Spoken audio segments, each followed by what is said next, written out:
long ball is going to go for a touchdown. The game's over. Webster Slaughter. Metcalf will go for the score. Unbelievable. 45-40. Run, William, run. He's got blockers in front. 5. Touchdown. Joshua Cribbs turns disaster into a score. Sight wants it all on this one for Logan, and he is there. Jim Brown to the 30. Jim Brown is going to go in for another touchdown.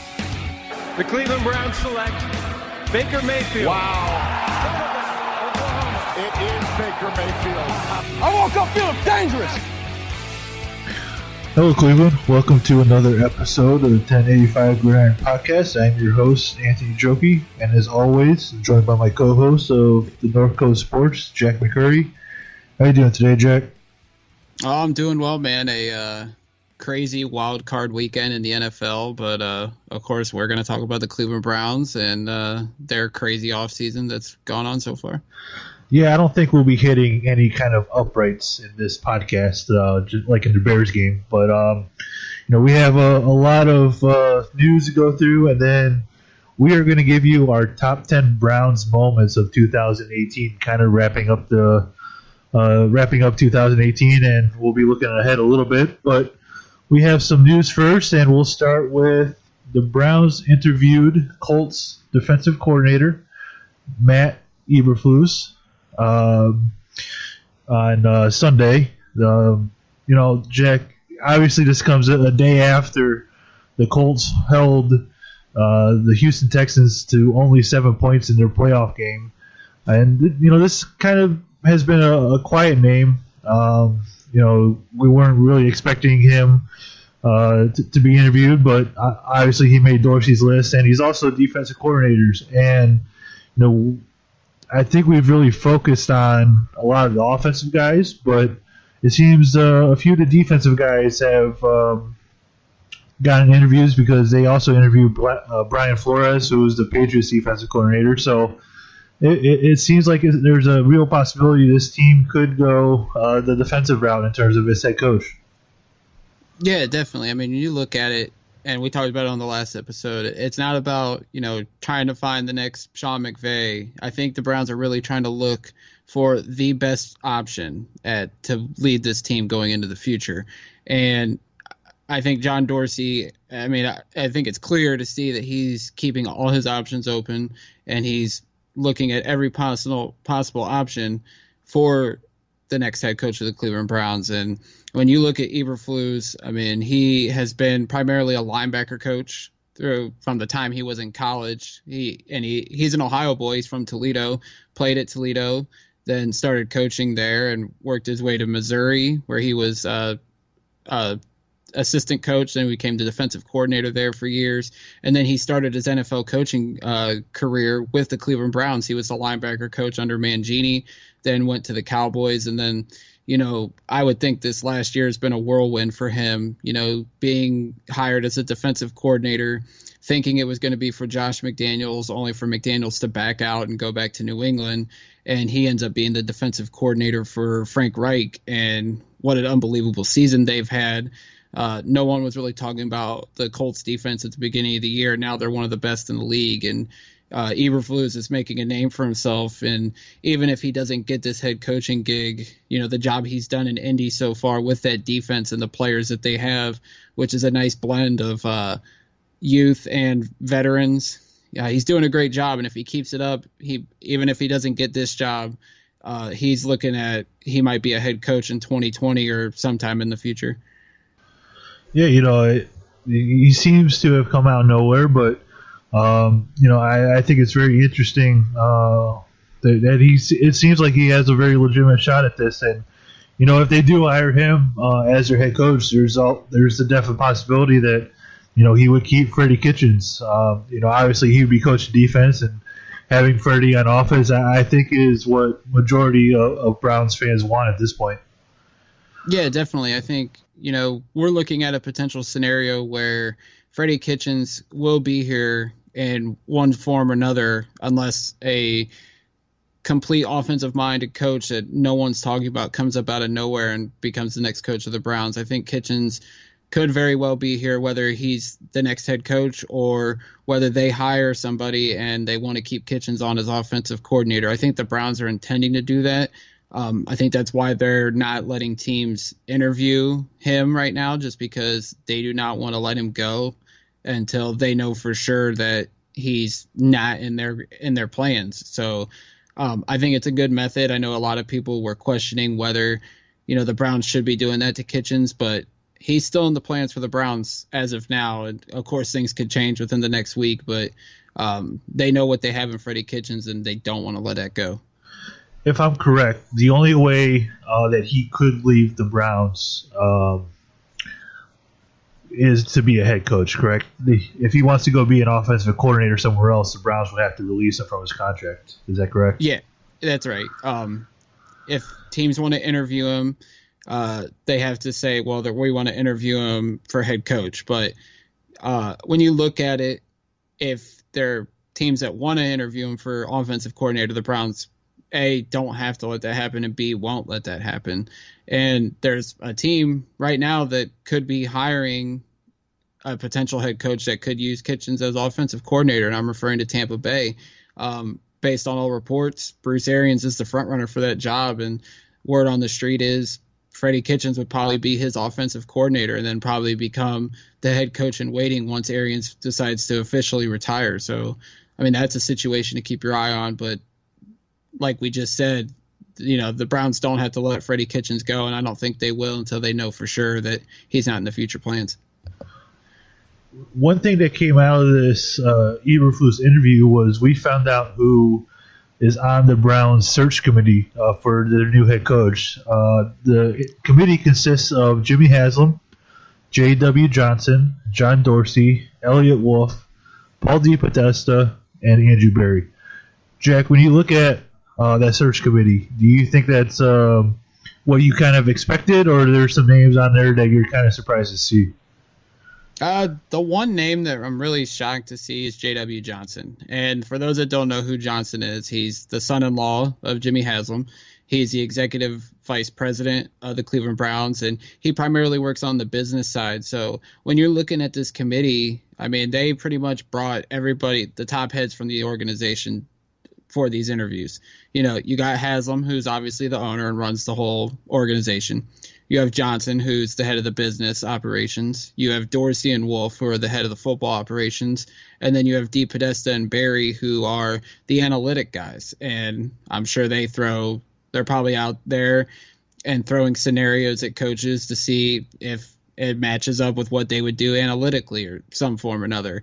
I know there's been reports that, DePodesta has a big role in this organization still. And from my understanding is he's the neutral guy and between Haslam and Dorsey in some instances. So, none of these names really surprise me. I think that is a strong committee to put together, and you have all facets of the organization in that committee. So I think it's good for all sides. I'm sure, the media heads in town will make a big deal out of this tomorrow and throughout the week, but I don't see any problem with this committee whatsoever. Yeah, I think it's a very well-rounded committee. Like you said, it has all aspects of the organization in there. When you're able to get different opinions from each aspect of the organization, I think that's a good thing. And the real question is who on that committee has final say. I think we all hope it's John Dorsey. And we all think it's John Dorsey. Hopefully it's not Jimmy Haslam. But I would imagine Haslam has to sign off on whoever Dorsey or whoever has final say decides to hire. So I would like to think that John Dorsey does have the final say in all of this. One more piece of head coaching news that we'll go over is that, according to Mike Florio of Pro Football Talk, the New England Patriots are preparing for Josh McDaniels to leave, with the Green Bay Packers and the Cleveland Browns being the two leading options to land the Patriots offensive coordinator. Jack, it's been the Josh McDaniels stuff is kind of picking up steam over the last 48, 72 hours. Do you think that this is a legitimate thing, that McDaniels could be the guy here? I would say there's a chance, but the fact that they did not interview him during this open opportunity makes me think that he is a candidate, but he's not the candidate. He's not the top choice. Now, there may not be a top choice at this point. Obviously, they have interviewed, I think, 5 guys at this point. They're going to interview Kitchens, McCarthy, and I think there's a couple other people on tap for this week. The next time that they can have the opportunity to interview Josh McDaniels is either when the Patriots get eliminated or after the Super Bowl, which is a month from now. So if the Browns want McDaniels or want to sit down and talk to him, they're going to have to wait for at least a week or perhaps a month. And that makes me wonder if he is the guy, then I can see him waiting. But if he's not the guy, then I don't think, obviously, the Browns are going to wait around for him, and nor they shouldn't, because you got to think, is he going to be able to put together a staff a month from now once the Super Bowl's over? Now, I think the Packers see McDaniels as the guy, and I think they could hypothetically wait for him. But I don't know if the Browns are willing to do that just yet. Could they interview him between the AFC Championship game and the Super Bowl, because you do have those 2 weeks there with the Pro Bowl in between? Are they able to interview that first week? I don't believe so. I don't remember how the exact process is, but from what I've seen on media reports is they can interview him once the Patriots are eliminated, but then I don't think they're able to interview him until after the Super Bowl. But I could be wrong on that, so don't hold me to it. All right, speaking of teams that are eliminated, today and yesterday we saw the Chicago Bears get eliminated, the Baltimore Ravens get eliminated, the Houston Texans get eliminated, and who was the fourth? What was the fourth game? Seattle Seahawks. Okay, the Seattle Seahawks get eliminated. Is there anyone on those 4 teams that got eliminated that you could see the Browns taking a shot with an interview this week?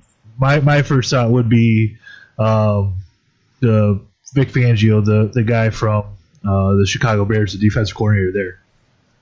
Vic Fangio is an option, and then the rumors might come up, John Harbaugh. And was talk this morning that 2 teams are wanting to talk to Baltimore about a possible trade. I know Harbaugh said after the game that he's committed to Baltimore, but if a contract doesn't get done, it makes you wonder, is Harbaugh going to go to Baltimore and say, let me go out and see what's out there? He's under contract through 2019, so, obviously he's can stay with Baltimore next season, but I'm sure he'll look and see what his options are out there. I know Denver's been a team that's after him. Makes me wonder if the Browns would go out and try to potentially see if Harbaugh would be interested in the Cleveland job, or if they're interested even in him at all. I don't know what the price would be on a trade. I know the Gruden trade, I think, was a first and a third when he went from Oakland to Tampa. So would the Browns be even willing to offer the 17th pickup in a trade for John Harbaugh? I'd be interested. I like John Harbaugh. I think he's one of the best coaches in the league, but I don't know if the Browns would be willing to give up a draft pick, hypothetically, for a head coach. Well, if Harbaugh is the one that they want and his contract is up after next season, could you just see them riding with Greg and Freddie for next year until they're able to go get John Harbaugh without spending that compensation that is pretty crucial, I think, to this Browns offseason?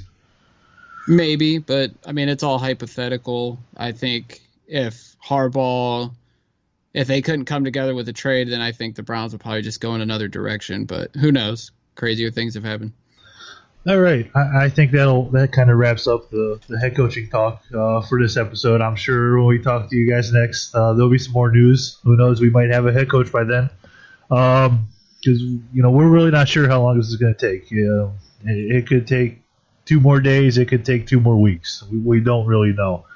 But what we're going to do now is, as I mentioned earlier, we're going to go through our top 10 Browns moments of the year. And Jack and I compiled this list. We also got some feedback from our listeners as well, and we'll read those on the air after we're done giving our 10. So at number 10, our number 10 moment of 2018 for the Browns is the Cleveland Browns selecting Denzel Ward at number 4 over Bradley Chubb. This was a pretty mixed reaction for Browns fans. A lot of people wanted Bradley Chubb, but obviously there are a lot of Buckeye fans that are Browns fans, and there's a big section of the fan base that was really happy about this, and it really paid off, I think, for the Browns to make this selection. You really didn't hear Denzel Ward's name called too much, which was a good thing. The only downside was there were a few injuries this year, but I think this being one of the top moments of 18 is pretty justified. Yeah, absolutely. During the pre-draft process, I think we were all kind of set on Bradley Chubb as the 4th pick in the draft. But, and I can honestly say that I always kept Denzel Ward in the back of my mind as a potential pick. The Browns had a need at corner. Denzel Ward was one of the best players in the draft. What he did at Ohio State was unbelievable, and that's not being a Buckeye honk because, if you watch the tape, honestly, as a guy that's, watching these draft prospects, you could see that Denzel Ward could play. He was a great cover corner. He was physical despite his small frame, and, he was just a solid athlete. And, there was always the knock that the Cleveland Browns avoided Ohio State players. Well, John Dorsey killed that narrative immediately, selecting Ward with the 4th pick, and he had a solid rookie year. Obviously, the health issues going forward, the fact that he had 2 concussions in a month, but if he can overcome that and, be the player that the Browns have seen him to be, then they got themselves a beast with that 4th pick in the draft. All right, our number 9 moment. There were a couple different trades were made at this point, but I think the biggest trade that ranks number 9 on our list is the Browns trading DeShone Kizer to the Green Bay Packers for Demarius Randall.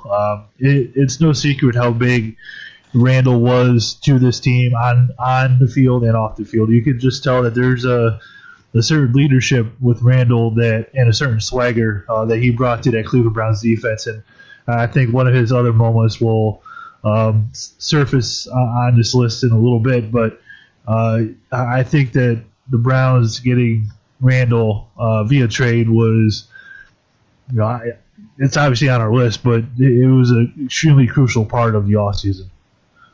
Absolutely. And when you look, not just this trade, but the other trades that were made during this time when right before free agency started, John Dorsey, added pieces to this roster.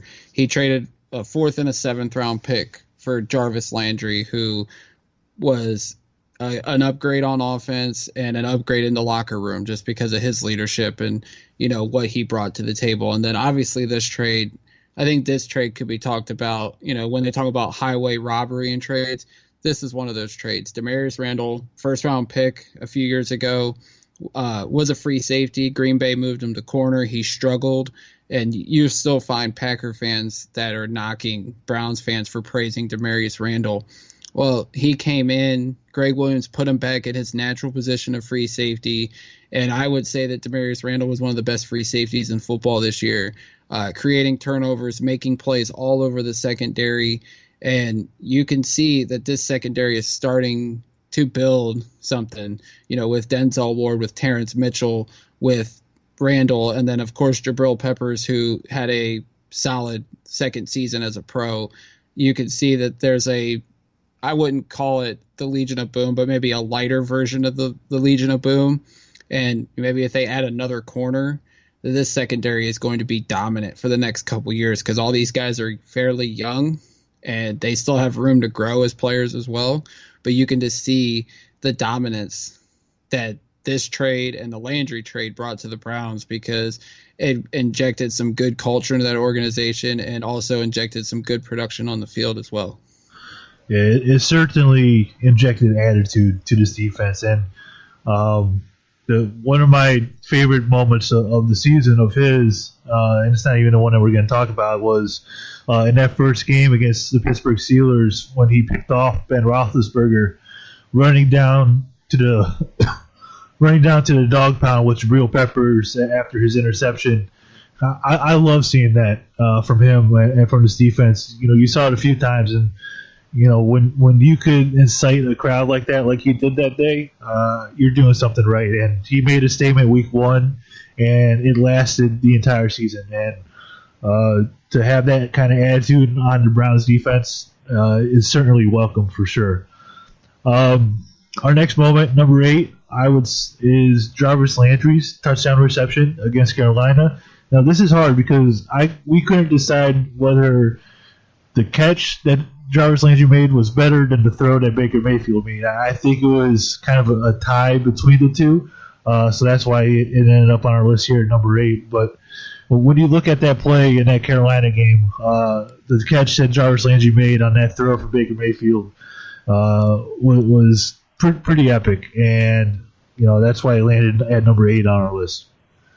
I mean, we could talk about the whole play in general on this play. I mean, Baker, escaping pressure, rolling out to his left, and be able to plant his feet and throw a perfect ball 51 yards down the field, and then to throw it into double coverage. And for Jarvis Landry, who had some criticism from fans this year, and it was justified in some instances, but to make an outstanding catch in the end zone for a touchdown in a game where the Browns, pretty much dominated the Carolina Panthers from the start to the finish. Landry, like we said, had his moments where he didn't look like a guy that deserved to make $15 million, but catches like this in double coverage and, to help out his teammate Baker Mayfield, who made a great throw in this play as well for a touchdown, it makes it one of the best moments of the year. And you could argue that this whole Carolina game was the Jarvis Landry show, because not only did you have that touchdown catch, you had the touchdown run that he had, that short yardage one, and then he busted a 50-yard touchdown run as well. I think he was the first Browns player to have a 50-yard touchdown reception and a 50-yard a 50-yard run in the same game. I want to say it's been like 15 years or so. So it was that game against Carolina was definitely the Jarvis Landry show. That number 7 was Nick Chubb show in the game against Atlanta, and he had a 92-yard touchdown run in that game, and that lands at number 7 on our list. And at the beginning of our show, you guys hear some of the famous calls in Browns history. You hear Run William Run. You heard Jim Brown running. You heard Brian Sipe throwing a touchdown pass, and we might have to add this one into our intro at some point, because the call that Jim Donovan made on this play certainly goes down as top 5 of the season for sure.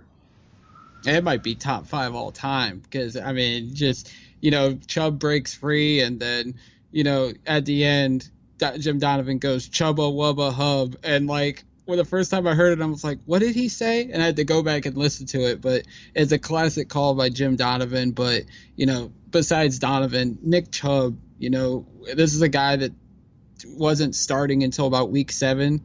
And he went on an absolute tear the final 8-9 games of the season, was second in the league in rushing yards behind only Ezekiel Elliott.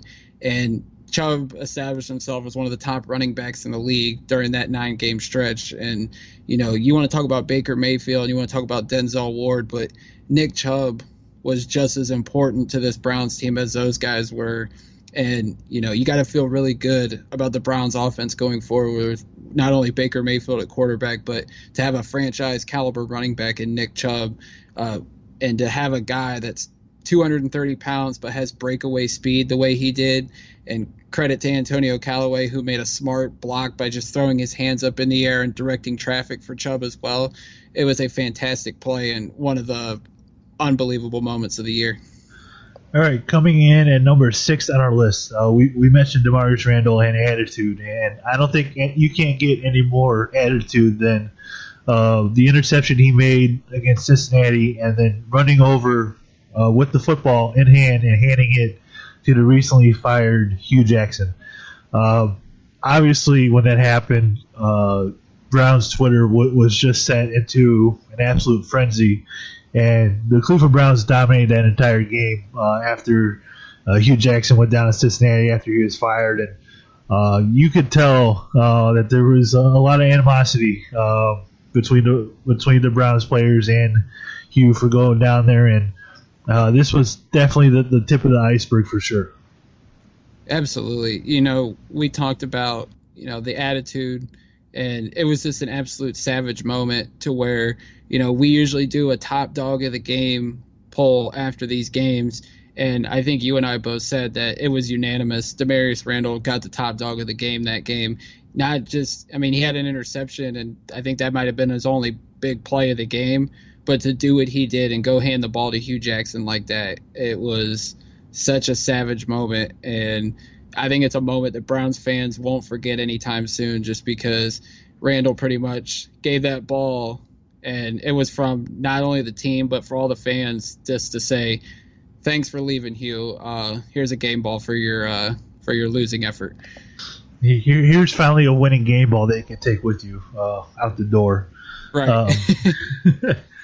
All right, number 5 on our list. I would say this game was, this was the second primetime game that the Browns got to play this season, and it was against Denver. And, every Browns fan knows the history between the Browns and the Denver Broncos, and, everything that went on in the past. And for this game to be on primetime football on Saturday night, we were hoping for a fantastic game, and it couldn't have ended in a greater way with Jabril Peppers sacking Case Keenum to clinch the game for the Browns, and winning in Denver, and winning for the first time in, was it 30 years, 20 years, beating the Denver Broncos. So I would say that, the Browns being able to go into Denver and beating the Broncos, exercising some demons, that's why Jabril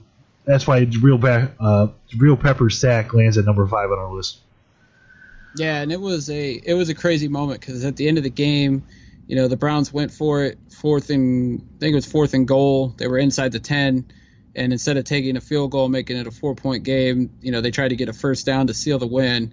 But I think Greg Williams trusted the defense. The Broncos made a couple plays down the field, but Jabril Peppers, who, like we said earlier, had a breakout season, finally got into his natural position of strong safety, and made a big-time sack, sealed the win, and, kept the Browns in the playoff hunt for another 24 hours before we got knocked out because of unfortunate circumstances in other games. But, what a big moment on a primetime level that the Browns, finally stepped into a position where, we're not looked at as the dregs of the league. Everybody kind of took notice that the Browns were back and were making some serious noise.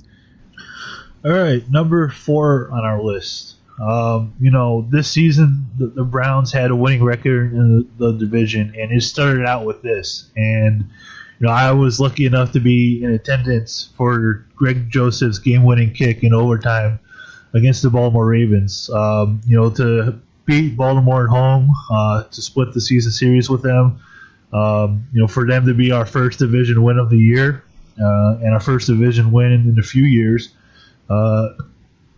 was an absolutely incredible moment for the season. And things kind of started to get going a little bit for Baker Mayfield in that game. He threw for over 300 yards, and when you can beat a divisional rival at home, that's very good for your football team. The Browns were 2-0-1 against their division rivals at home this season, and hopefully when teams from the division come to Cleveland to play the Browns here over the next 10, 15 years and even farther than that, hopefully the Browns have a dominating record at home. And it started off with this first division win. Yeah, and the game got started. Denzel Ward made a big blocked kick on a field goal attempt, and the game was pretty much a defensive slugfest, and it went to overtime. It was like one of 4 or 5 overtime games the Browns had this year.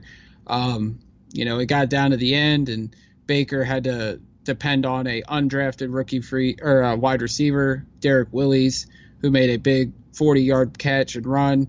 Then we had a couple solid runs from Duke Johnson and Carlos Hyde, and they rested on the leg of Greg Joseph, who took some slack this year. I thought he had a solid rookie year. He had some missed kicks, but especially today, looking at the wild card game with the Bears, no kicker's perfect in this league, despite what anybody wants to tell you. I think Greg Joseph looked like he has a spot in this league, and you make a kick like this and even this kick against Baltimore, it looked like I think it got blocked, but it still sailed enough to go across the goalpost to win the game. It was a crazy moment, and it was even crazier to the fact that Hugh Jackson had to rush the players off the field because he thought that Baltimore was going to have the chance to get the ball back with 2 seconds left. So it was a stupid moment by Hugh, but an exciting moment for the Browns as they got a win. Yeah, there's a lot of confusion at the end of that game, but that ball barely made it over the crossbar. I'm sure the Bears hope that their kick tonight would have done the same thing, but that kick was partially blocked, barely made it over the crossbar, but a win is a win, and too bad that same thing didn't happen week 1 against the Steelers. But we won't reflect on that one. We'll just reflect on our positive list. And as we move on here, number 3 on our list might be number 3 on our list, but it could be maybe the top Browns moment of the last 20 years since they came back in 1999, and that is with the number 1 overall selection in the 2018 draft, the Browns selected Baker Mayfield out of Oklahoma, and we knew at some point the Browns were going to hand the keys to him. We didn't know it would be so early in the season, but the whole culture of the Cleveland Browns absolutely shifted the day that they drafted Baker Mayfield. Absolutely. And then they all the stuff leading up to the draft, Baker Mayfield really wasn't talked about. I mean, he was to a degree, but no one was really thinking that the Browns were going to do it. And, everybody was talking about Sam Darnold or Josh Allen or even drafting Saquon Barkley number 1. And then I think within the last 24 hours of the draft, stuff started to circulate that Baker Mayfield was going to be the pick. And even then, nobody wanted to believe it. People thought maybe it was Dorsey trying to get a team to trade up. But, lo and behold, that was the pick. Baker Mayfield was the pick. And turns out he was the right pick. 27 touchdowns, breaking the rookie record, and only 13 starts, where the record was 26 made by Peyton Manning and Russell Wilson in 16 starts. So to see what he did in only 13 starts, 13 and a half games, I mean, it was quite the epic rookie season for Mayfield, and it looks like the Browns made the right pick for once, especially at quarterback. So this moment could be number 1, but it's number 3, which means there's obviously 2 bigger moments than this. Yeah, definitely. And, our number 2 moment, and, it's weird because this usually isn't a very positive thing, but for the Cleveland Browns and his fans, it was very positive, and that was Hugh Jackson getting fired. Hugh getting fired completely turned around this entire season. We saw the job that Greg Williams was able to do as interim head coach. We saw what Freddie Kitchens was able to do with the offense. I guess we should include Todd Haley getting fired in this. But, the record that Hugh Jackson had over those first 2.5 years was abysmal. And for him to finally be let go, finally to be fired, the weight was off the entire organization's shoulders. And once that came down, this whole thing really started to change, and we saw the positive outcome that came from it. Yeah, I mean, it was a move that should have been made a year ago at this time, but the Haslams wanted John Dorsey to let Hugh have another chance. He hired his own offensive coordinator, but it just didn't work. The two were fighting. It was stunning the development of Baker Mayfield. It was the season was starting to spiral out of control when we all could see that the Browns had talent. It was just an issue of, they didn't have the right coach. And, the move was made. Greg Williams got elevated to head coach. Freddie Kitchens, who had never been an offensive coordinator, got moved up to offensive coordinator, and the Browns took off. They went 5-3 in the final 8 games. Lo and behold, Hugh Jackson, goes on his media tour, talks about how he wasn't to blame for anything. It was everybody else's fault, essentially. And then he goes down to Cincinnati, where they only won, I think, 1 game after he got hired. So that he took the losing culture with him, and, the Browns started winning. So like you said, these kind of moments usually aren't big moments, but for the Browns it was, because it actually set the Browns on the right track. So, I mean, you hate to see people get fired, even though they do get their money still at the end of the day. But for Hugh getting fired, it was a total blessing to the Cleveland Browns organization.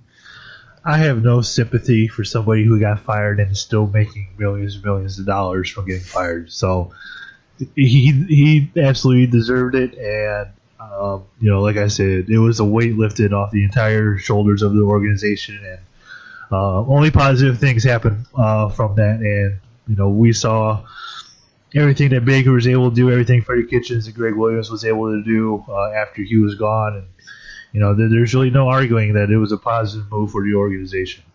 All right, number 1 on our top 10 moments of the Cleveland Browns for 2018. You can't.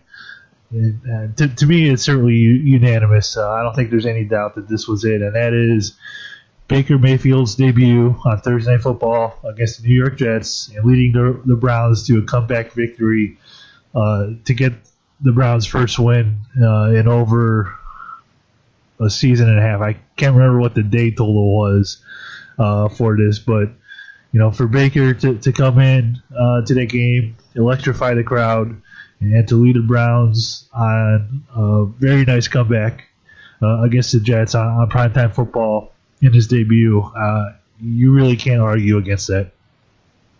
No, not at all. Just going back and watching that game again, and Tyrod was struggling, and I remember texting with my buddies. I think I was messaging you too. You were at the game.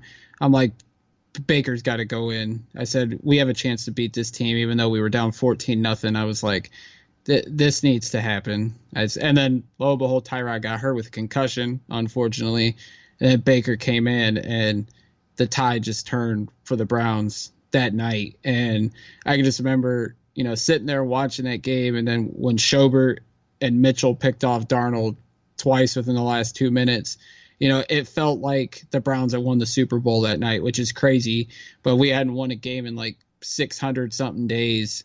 And then I just remember the videos of the beer lockers or whatever, the beer coolers or whatever, unlocking and everybody just going crazy.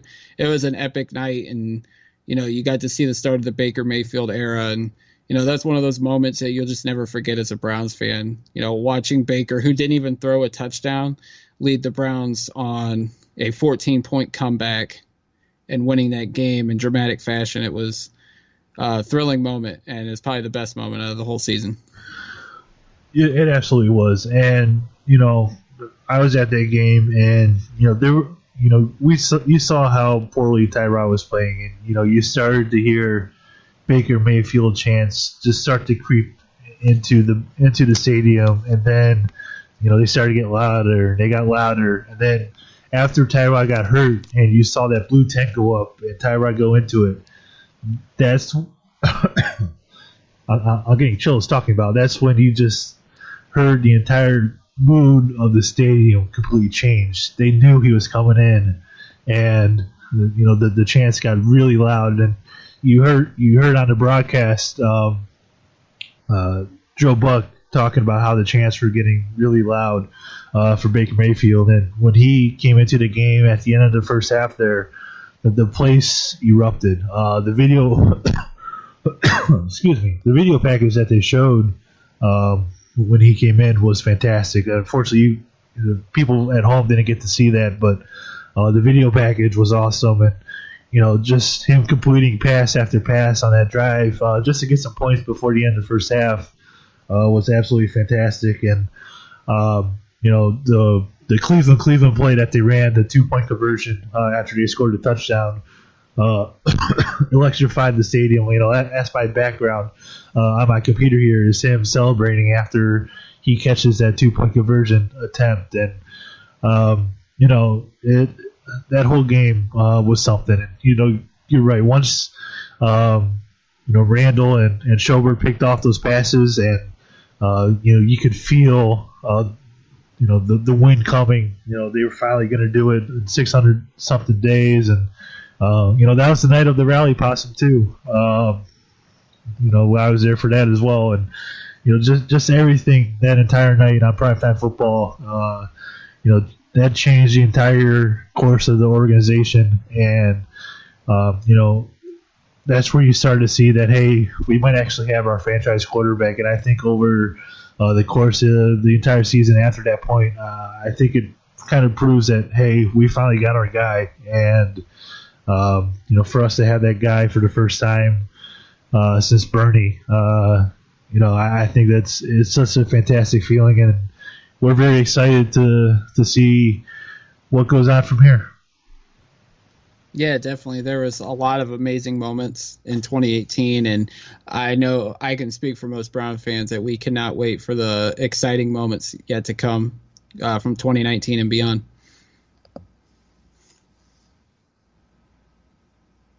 I forgot to unmute myself again. Damn it. All right, we wanted to hear from you guys. We got some feedback on your top moments of the year. They kind of correlated with ours as well. I'm sorry if I butcher names because I am terrible with pronouncing names, so I apologize in advance. Andy Pecconi said that drafting Baker Mayfield was his top moment of 2018.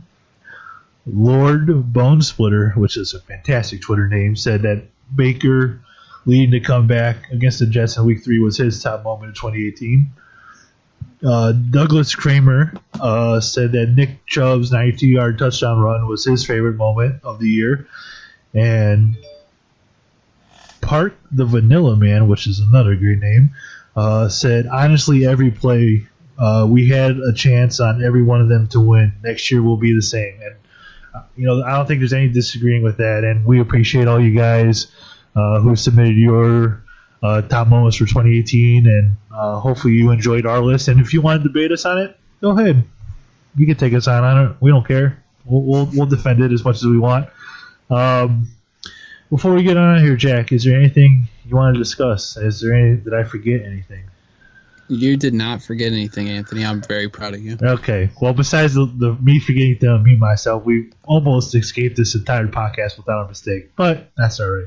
We'll let it slip with one minor mistake. So if you want to go ahead and plug what you got going on the North Coast Sports, I know you've had a ton of page views over the first week of the new year, so I know you got quite a bit going on over there. Yeah, it's been a busy time over at the northcoastsports.com. I keep everybody up to date. I try to, at least, with what's going on in Cleveland sports. So go check that out. And as always, go follow me on Twitter at JMcCurryCLE. I do provide some humor every now and then on there. Sometimes. Yeah. I said every now and then. I mean, you have to live up to your name as the buzzkill of Cleveland sports every once in a while. So, yeah, I would say it's more that than humor, but that's okay. Well, with my Josh McDaniels love, I am living up to my name as the buzzkill, so don't have to worry about that. All right. As always, you can follow me on Twitter at Anthony Joki, Joki. Be sure to follow the podcast on Twitter and on Facebook at 1085 Gridiron. You could listen to our podcast as you're doing now on pretty much any platform that you can think of, including iTunes, Google Play, Spotify, iHeartRadio, and more. Be sure to subscribe, rate, and review our podcast. We would absolutely appreciate it. And with all that, I hope you guys enjoyed our top 10 Browns moments of the year. And as always, as we get out here, I'll leave you with this, and that is, go Browns.